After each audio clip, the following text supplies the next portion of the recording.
क्षेत्र की अगर आज विधानसभा चुनाव की बात करें तो हाड़ौती की सीटों पर कौन प्रत्याशी कहां से कितने वोटों से जीता है, ये हम बात करते हैं। तो सबसे पहले हम बात करते हैं रामगंज मंडी विधानसभा सीट की। तो रामगंज मंडी विधानसभा सीट से भाजपा की ओर से थे मदन दिलावर और कांग्रेस की ओर से थे महेंद्र राजौरिया।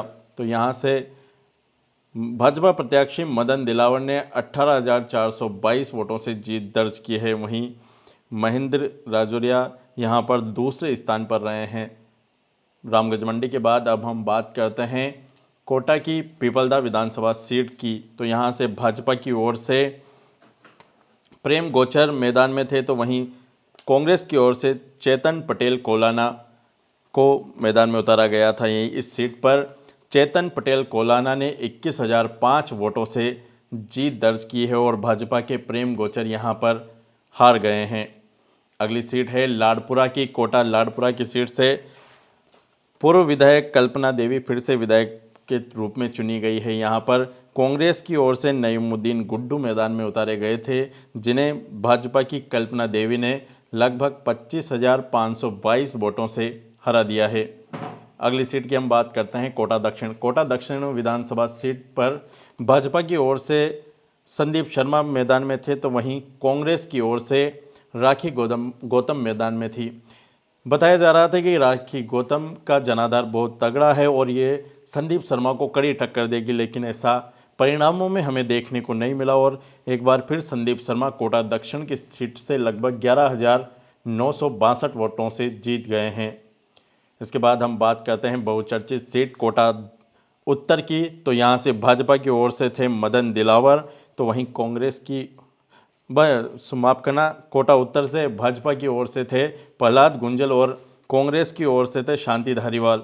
तो यहाँ पर हर राउंड में रोचक मुकाबला हमें देखने को मिला। कभी प्रहलाद गुंजल आगे निकलते दिखे तो कभी शांति धारीवाल, और इसी रोचक मुकाबले में मंत्री शांति धारीवाल ने भाजपा प्रत्याशी प्रहलाद गुंजल को 2,486 वोटों से हरा दिया है। अब बात करते हैं सांगोद विधानसभा की। तो सांगोद विधानसभा सीट पर भाजपा की ओर से प्रत्याशी बनाया गया था हीरालाल नागर को और कांग्रेस की ओर से प्रत्याशी बनाया गया था भानु प्रताप सिंह को। इस सीट पर एक तरफा मुकाबला देखने को मिला है, जहां पर हीरालाल नागर ने भाजपा प्रत्याशी ने 25,586 वोटों से जीत दर्ज की है। अब बूंदी जिले की बात करते हैं। तो बूंदी जिले की जो सीट है केशवराय पाटन की, यहाँ से भाजपा की ओर से चंद्रकांता मेघवाल को उम्मीदवार बनाया गया था। तो वहीं पिछली बार के बागी सीएल प्रेमी को इस बार यहाँ कांग्रेस ने टिकट दिया था और पिछली बार भी निर्दलीय के रूप में चुनाव लड़ते हुए सीएल प्रेमी ने काफ़ी अच्छे मत प्राप्त किए थे। इसी का नतीजा है कि पार्टी ने उन्हें वापस लेकर दोबारा उसी सीट से चुनावी मैदान में उतारा और इसका नतीजा ये रहा कि सीएल प्रेमी अर्थात चुन्नी लाल इस सीट पर जीत दर्ज कर चुके हैं। लगभग 17,087 वोटों से उन्हें यहाँ जीत मिली है। अगली सीट हिंडोली की। यहाँ पर भी कांटे का मुकाबला बताया जा रहा था, लेकिन जो परिणाम आए ये उसके बिल्कुल उलट आए और एक तरफा मुकाबले में कांग्रेस प्रत्याशी अशोक चांदना यहाँ से जीत गए। उन्होंने प्रभुलाल सैनी को यहाँ से हरा दिया है। जीत का जो मार्जिन है वह 45,004 वोटों का रहा है। तो 45,004 वोटों से अशोक चांदना इस सीट पर जीत गए हैं। बूंदी की बात करें तो बूंदी की सीट पर बताया जा रहा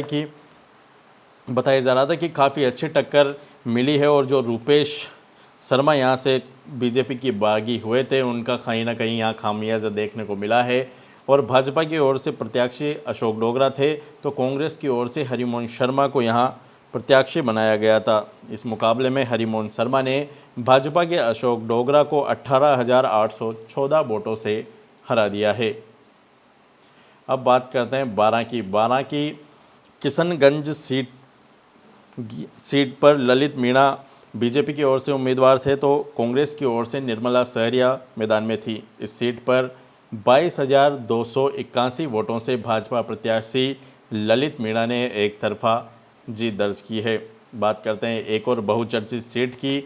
12 की छबड़ा विधानसभा सीट। यहाँ से कहा जा रहा था कि निर्दलीय उम्मीदवार नरेश मीणा भी कड़ा मुकाबला कर रहे हैं, लेकिन उन्होंने अच्छे वोट प्राप्त किए निर्दलीय के रूप में, लेकिन वह जीत ना सके और यहाँ से भाजपा प्रत्याशी प्रताप सिंह सिंघवी और करण सिंह के बीच मुकाबला रहा। तो प्रताप सिंह सिंघवी ने 5108 वोटों से इस सीट पर जीत दर्ज की है। वहीं बात करें 12 अटरू विधानसभा सीट की, तो यहाँ से राधेश्याम बेरवा को भाजपा ने प्रत्याशी बनाया था, तो कांग्रेस ने पानाचंद बेगवाल को प्रत्याशी बनाया था। इस सीट पर 19,754 वोटों से राधेश्याम बेरवा ने जीत दर्ज की है।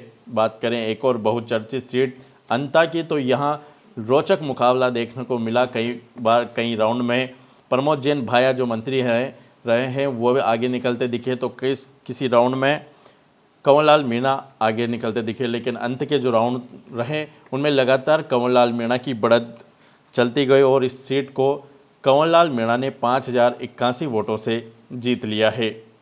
और अब बात करें झालावाड़ जिले की, तो यहाँ मनोर थाना सीट पर कुछ अलग ही आंकड़ा देखने को मिला है। इस सीट पर भाजपा की ओर से गोविंद रामपुरिया को उम्मीदवार बनाया गया था, तो कांग्रेस की ओर से नेमीचंद को मैदान में उतारा गया था। लेकिन यहाँ पर एक निर्दलीय प्रत्याशी कैलाश चंद ने दूसरे स्थान पर रहकर कांग्रेस को यहाँ तीसरे स्थान पर धकेल दिया है।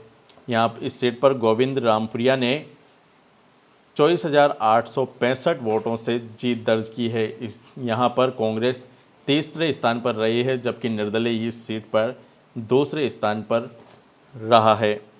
तो जो कैलाश चंद थे निर्दलीय के रूप में चुनाव लड़ रहे थे, इन्होंने कांग्रेस प्रत्याशी से ज़्यादा वोट हासिल किए हैं और ये दूसरे स्थान पर है। कांग्रेस यहाँ तीसरे स्थान पर है।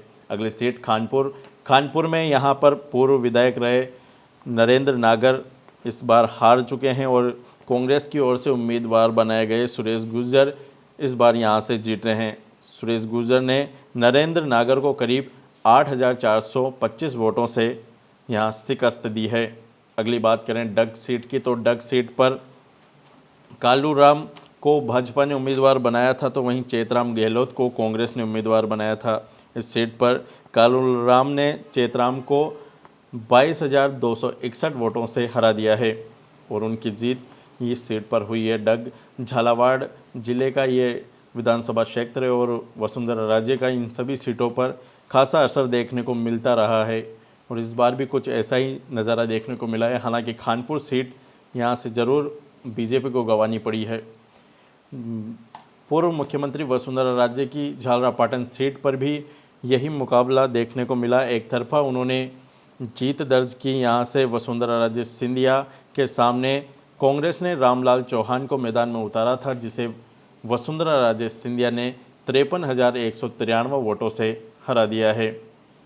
तो ये हाड़ौती के जो परिणाम थे हमने आपको दिखाए। आप लोगों का हाड़ौती के जो ये परिणाम विधानसभा चुनावों के आए हैं उसको लेकर क्या कहना है, कौन मुख्यमंत्री बनेगा आपके अनुसार? आप किसकी सरकार, जो 3 राज्यों में बीजेपी की सरकार बनती दिख रही है, इनमें कौन कौन मुख्यमंत्री बन सकता है? राजस्थान में मुख्यमंत्री की बनने की संभावनाएं किस किस में नज़र आती है? अपनी राय कमेंट के माध्यम से ज़रूर साझा करें। और अन्य भी जो सीटों पे हाड़ौती के पे आप देख रहे हैं, क्या रुझान रहे हैं, क्या माहौल रहा, कहाँ कमी रही, किस उम्मीदवार का चांस था कि वह अगर माहौल मिलता तो निकल जाता? अपनी तमाम प्रकार की राय कमेंट के माध्यम से हमारे साथ ज़रूर साझा करें। आपको हमारी ये पेशकश कैसी लगी, अपनी राय कमेंट्स के माध्यम से हमारे साथ साझा करते हुए इस वीडियो को ज़्यादा से ज़्यादा शेयर, सब्सक्राइब और हमारे यूट्यूब चैनल को सब्सक्राइब करते हुए फेसबुक पेज को भी लाइक और फॉलो ज़रूर करें। ऐसे ही तमाम चुनाव से जुड़ी अन्य रोचक जानकारियों को इकट्ठा करके जल्द ही हम आपके साथ फिर से हाजिर होंगे। तब तक के लिए बहुत बहुत धन्यवाद। हाड़ौती की खबरों से हर समय अपडेट रहने के लिए YouTube पर सब्सक्राइब करें हाड़ौती न्यूज़ और प्रेस करें बेल आइकन को।